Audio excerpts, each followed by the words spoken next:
Hello students. तो आज हम बिहार बोर्ड क्लास 12 के फिजिक्स से कुछ इम्पॉर्टेंट ऑब्जेक्टिव क्वेश्चन करने वाले हैं जो आपके बोर्ड के एग्ज़ाम के लिए वीवीआई होने वाली है।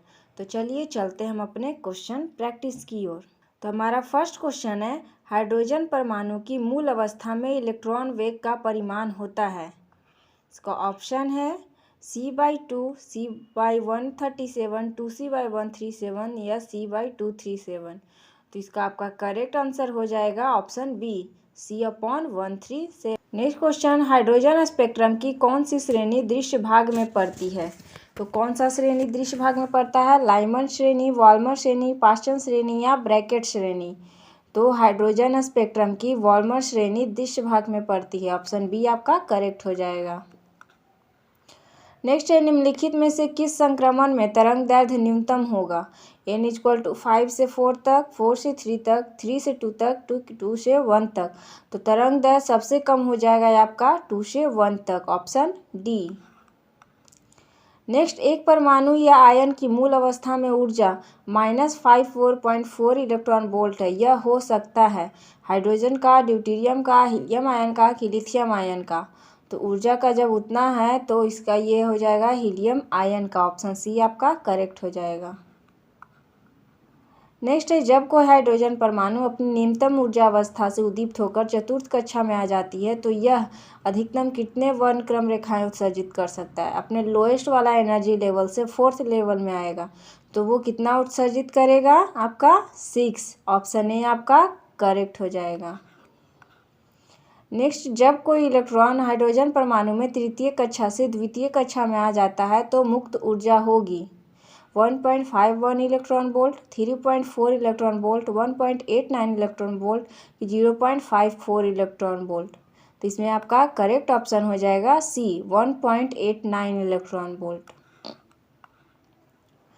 नेक्स्ट, यदि इलेक्ट्रॉन का आवर्तकाल हाइड्रोजन परमाणु के प्रथम कक्षा में T हो तो इलेक्ट्रॉन का आवर्तकाल द्वितीय कक्षा में होगा।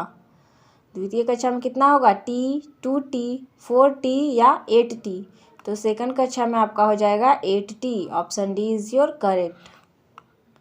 नेक्स्ट है, 1 मेगा इलेक्ट्रॉन वोल्ट ऊर्जा वाले फोटोन का संवेग होगा। तो 1 मेगा इलेक्ट्रॉन वाला का कितना संवेग होगा? 10 के पावर -22, 10 के पावर -26, 5 गुना 10 के पावर -22 की 7 गुना 10 के पावर -24। तो करेक्ट ऑप्शन हो जाएगा सी, 5 गुना 10 के पावर -22 kg मीटर पर सेकेंड। नेक्स्ट, हाइड्रोजन स्पेक्ट्रम के उत्सर्जन में वामर श्रेणियां होती है। दृश्य परिसर में, अवरक्त क्षेत्र में, परावैंगनी परिसर में, किनमें से कोई भी नहीं। तो वामर श्रेणियां आपकी आ जाएगी दृश्य परिसर में। ऑप्शन ए आपका करेक्ट हो जाएगा। नेक्स्ट, रिडवर्ड नियतांक आर एवं प्रकाश की चाल सी हो तो आरसी का मात्रक होगा। दोनों में से पर मीटर होगा, पर सेकंड होगा, पर केजी होगा, किनमें से कोई भी नहीं। तो आरसी का मात्रक आपका पर सेकंड हो जाएगा, बी ऑप्शन। नेक्स्ट है, एक विसर्जन नली में n=4 अवस्था में स्थित इलेक्ट्रॉन की कुदान से कितनी रेखाएं उत्सर्जित हो सकती है? n=4 है ना, तो कितना उत्सर्जित होगा? 1, 2, 6 या 8? तो इसका करेक्ट ऑप्शन हो जाएगा ऑप्शन सी, 6। नेक्स्ट है, लेजर की क्रिया के लिए जरूरी है संख्या परिवर्तन, उच्च ताप, निम्न ताप या अर्धचालक?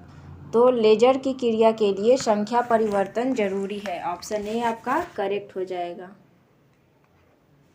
नेक्स्ट है, निम्नलिखित में से किस ट्रांजिशन में तरंग दैर्ध्य न्यूनतम होगा?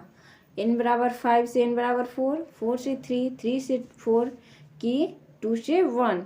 तो तरंग दैर्ध्य सबसे न्यूनतम लेना है ना, तो इसमें आपका डी ऑप्शन करेक्ट हो जाएगा, 2 से 1। नेक्स्ट है, हाइड्रोजन स्पेक्ट्रम की कौन सी श्रेणी अवरक्त भाग में नहीं पड़ती है? हम्फ्री श्रेणी, फुंड श्रेणी, ब्रैकेट श्रेणी की लाइमन श्रेणी? तो अवरक्त भाग में आपका हम्फ्री श्रेणी नहीं पड़ता है। ऑप्शन ए करेक्ट हो जाएगा।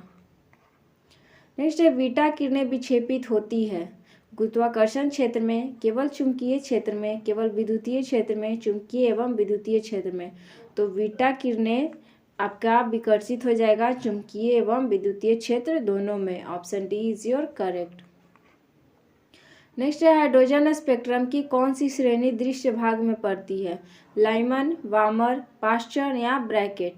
तो उसका बामर श्रेणी है जो दृश्य भाग में पड़ता है। ऑप्शन बी आपका करेक्ट हो जाएगा।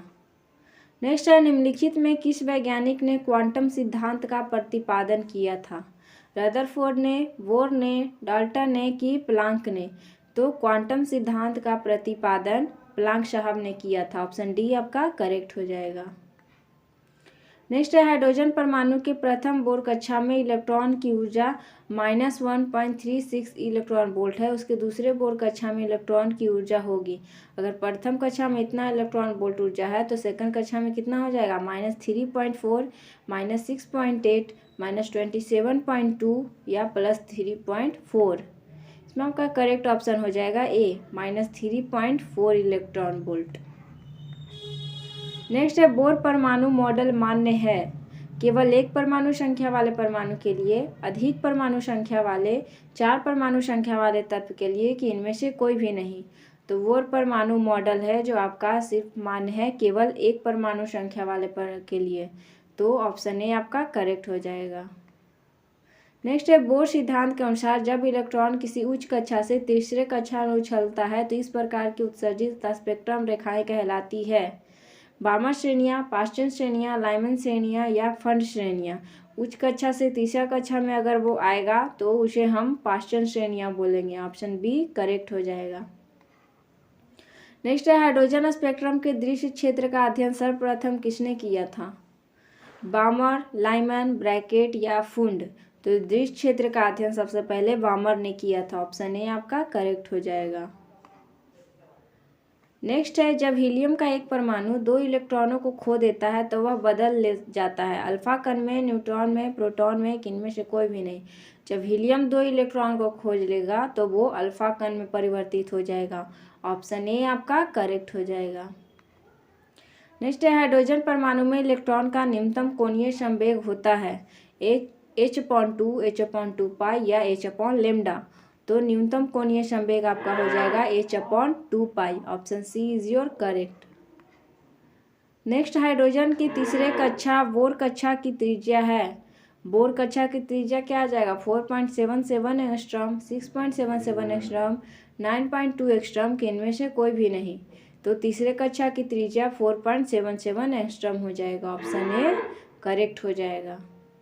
नेक्स्ट है, निम्नलिखित में से किस संक्रमण में तरंग दैर्घ्य न्यूनतम होगा? इन बराबर 5 से 4, 4 से 3, 3 से 4 की 2 से 1? तो तरंग दैर्घ्य सबसे न्यूनतम आपका हो जाएगा ऑप्शन डी में, इन बराबर 2 से 1 में। नेक्स्ट, हाइड्रोजन की अनिश्चितता का सिद्धांत बार के परमाणु मॉडल में निहित है कि विरुद्ध है, से प्राप्त हो सकता है, कि इनमें से कोई भी नहीं? तो हाइड्रोजन के अनिश्चितता का जो सिद्धांत है बार के परमाणु मॉडल के विरुद्ध है। ऑप्शन बी आपका करेक्ट हो जाएगा। नेक्स्ट, किसी इलेक्ट्रॉन का ग्राउंड स्टेट से पहले उत्सर्जित अवस्था में ले जाने के लिए आवश्यक ऊर्जा होगी 10.2 electron volt, 13.6 electron volt, 1.2 electron volt, कि इनमें से कोई भी नहीं? तो इस टाइम आवश्यक ऊर्जा आपका हो जाएगा 10.2 इलेक्ट्रॉन वोल्ट। ऑप्शन ए आपका करेक्ट हो जाएगा। नेक्स्ट है, 300 रीडबर्ग नियतांक का मान होता है 1.097 इंटू 10 के पावर -7 पर मीटर, 6.03 इंटू 10 के पावर 23 पर मीटर, 6.67 इंटू 10 के पावर -1 पर मीटर, इनमें से कोई भी नहीं? तो रीडबर्ग नियतांक का वैल्यू आपका हो जाएगा 1.097 इंटू 10 के पावर -7 पर मीटर। नेक्स्ट है, गैस चालकता तब प्रदर्शित करती है जब दाब बढ़ाया जाता है, दाब कम किया जाता है, ताप बढ़ाया जाता है, ताप कम किया जाता है। तो गैस चालकता आपका शो करेगा जब दाब कम किया जाता है। ऑप्शन बी आपका करेक्ट हो जाएगा। नेक्स्ट है, कैथोड किरणें हैं विद्युत चुंबकीय किरणें, धन आविष्ट कण, अनाविष्ट कण, कि ऋण आविष्ट कण? तो कैथोड किरणें एक तरह से आपका कैसा किरण होता है? ऋण आविष्ट कण होते हैं। ऑप्शन डी इसमें करेक्ट हो जाएगा।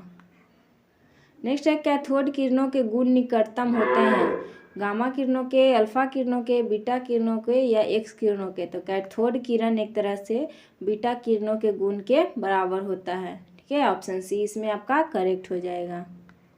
नेक्स्ट है, कैथोड किरणों में निहित है तेज धनाविष्ट कणों की धारा, मंद इलेक्ट्रॉन की धारा, प्रकाश का पुंज या तीव्र प्रोटॉन की धारा? तो कैथोड किरणों में आपका मंद इलेक्ट्रॉन की धारा होती है।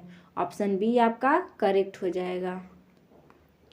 नेक्स्ट है m द्रव्यमान तथा e कूलम आवेश का एक इलेक्ट्रॉन विरामावस्था से v वोल्ट के विभवांतर से होकर गुजरता है।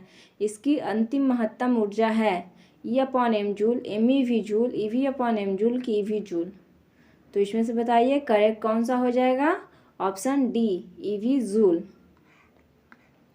नेक्स्ट, बोर परमाणु मॉडल सफल व्याख्या करता है रेखीय स्पेक्ट्रम का, संतत स्पेक्ट्रम का, अवरक्त स्पेक्ट्रम का कि सभी का? तो बोर परमाणु मॉडल जो है रेखीय स्पेक्ट्रम का ही व्याख्या करता है। ऑप्शन ए आपका करेक्ट हो जाएगा। इलेक्ट्रॉनों के आवेश का मान होता है, इलेक्ट्रॉन पे आवेश कितना होता है? 1.6 इंटू 10⁻⁻19 कूलम्ब। तो इसमें आपका ऑप्शन बी करेक्ट हो जाएगा। थॉमसन विधि द्वारा ज्ञात किया जाता है इलेक्ट्रॉन का संवेग, आवेश, द्रव्यमान या वेग तथा द्रव्यमान का अनुपात। तो थॉमसन विधि से हम इलेक्ट्रॉन का आवेश तथा द्रव्यमान का अनुपात ज्ञात करते हैं। ऑप्शन डी आपका करेक्ट हो जाएगा। इलेक्ट्रॉन वोल्ट मापता है, इलेक्ट्रॉन वोल्ट क्या मापता है? आवेश, विभवांतर, धारा या ऊर्जा। तो इलेक्ट्रॉन वोल्ट है जो ऊर्जा का मात्रक है। ठीक है, ऑप्शन डी आपका करेक्ट हो जाएगा। नेक्स्ट है अल्फा प्रकीर्णन प्रयोग में अल्फा कणों के प्रकीर्णन का कारण है नाभिक द्वारा लगा आकर्षण बल, नाभिक द्वारा लगा विकर्षण बल, नाभिक के न्यूट्रॉन द्वारा लगा बल, किनमें से कोई भी नहीं। तो उसमें हम अल्फा कण के प्रकीर्णन का क्या वजह हो सकता है? तो इनमें से कोई भी नहीं है। नेक्स्ट है परमाणु का नाभिक बना होता है प्रोटॉन से, प्रोटॉन न्यूट्रॉन से, अल्फा कण से, प्रोटॉन या इलेक्ट्रॉन से। तो नाभिक में क्या होता है? प्रोटॉन और न्यूट्रॉन होता है ना। तो इसमें आपका ऑप्शन बी करेक्ट हो जाएगा। नेक्स्ट है रदरफोर्ड का प्रकीर्णन प्रयोग निम्नलिखित में किसका अस्तित्व सिद्ध करता है? ऋणावेशित नाभिक का, धनावेशित नाभिक का, नाभिक में न्यूट्रॉन का कि परमाणु धनावेश के समविभाजन का? तो रदरफोर्ड जब प्रकीर्णन प्रयोग किए थे तो उसे नाभिक का खोज हुआ था ना। तो नाभिक में तो प्रोटॉन होता है और प्रोटॉन कैसा होता है? धनाविष्ट होता है ना। तो इसमें आपका ऑप्शन बी करेक्ट हो जाएगा, धनाविष्ट नाभिक का। ठीक है, ऑप्शन बी आपका इसमें करेक्ट हो जाएगा। नेक्स्ट है परमाणु में वृत्तीय कक्षा में इलेक्ट्रॉन किस बल के कारण घूमते हैं? नाभिकीय बल, गुरुत्वाकर्षण बल, कूलॉम बल, किनमें से कोई भी नहीं। तो कोई भी वृत्तीय कक्षा में कोई भी इलेक्ट्रॉन अगर मूव कर रहा है तो वो सिर्फ और सिर्फ कूलॉम बल के कारण मूव कर रहा है। इसमें आपका ऑप्शन सी करेक्ट हो जाएगा। नेक्स्ट, बोर परमाणु मॉडल के अनुसार इलेक्ट्रॉन उन्हीं कक्षा में परिक्रमा करता है जिनमें इलेक्ट्रॉन का कोणीय संवेग h/2π का हो। सम संख्या गुणज का, विषम संख्या गुणज का, एक पूर्णांक संख्या गुणज का। तो इनमें से कोई भी नहीं। तो इसका कैसा गुणज होता है? वो संवेग कैसा गुणज होता है? तो एक पूर्णांक संख्या गुणज होता है। ऑप्शन सी आपका करेक्ट हो जाएगा। रिडबर्ग नियतांक का मात्रक है प्रति मीटर, मीटर, प्रति सेकंड या सेकंड। तो रिडबर्ग नियतांक का क्या वैल्यू होता है और क्या मात्रक होता है? इसका मात्रक प्रति मीटर में आता है और वैल्यू 1.097 वाला होता है ना। हाँ, तो इसका मात्रक याद रखिएगा प्रति मीटर। नेक्स्ट, हाइड्रोजन परमाणु में इलेक्ट्रॉन का न्यूनतम कोणीय संवेग होगा। न्यूनतम कोणीय संवेग हम कैसे निकालते हैं? h/2π से। तो हाइड्रोजन परमाणु के लिए निकालना है ना। तो हाइड्रोजन परमाणु के लिए कोणीय संवेग क्या हो जाएगा? वही वहाँ पे 1 रख देंगे वैल्यू, तो h/2π joule second. Option B आपका करेक्ट हो जाएगा। नेक्स्ट है किसी नमूना का परमाणु क्रमांक Z तथा द्रव्यमान संख्या A है, इसके परमाणु में न्यूट्रॉन्स की संख्या होगी। तो न्यूट्रॉन का संख्या हम कैसे निकालते हैं? जब परमाणु संख्या दिया हुआ होगा और द्रव्यमान संख्या दिया हुआ होगा तो न्यूट्रॉन का संख्या क्या हो जाएगा? दोनों को सब्ट्रैक्ट कर देते हैं ना। हाँ, तो इसमें आपका ऑप्शन डी करेक्ट हो जाएगा। उसके द्रव्यमान संख्या में से परमाणु संख्या को सब्ट्रैक्ट कर देंगे तो हमें न्यूट्रॉन्स का संख्या मिलता है। तो ऑप्शन डी इसमें आपका करेक्ट हो जाएगा। तो आज के लिए इतना ही, बाकी मिलते हैं हम अपने नेक्स्ट वीडियो में। Thank you.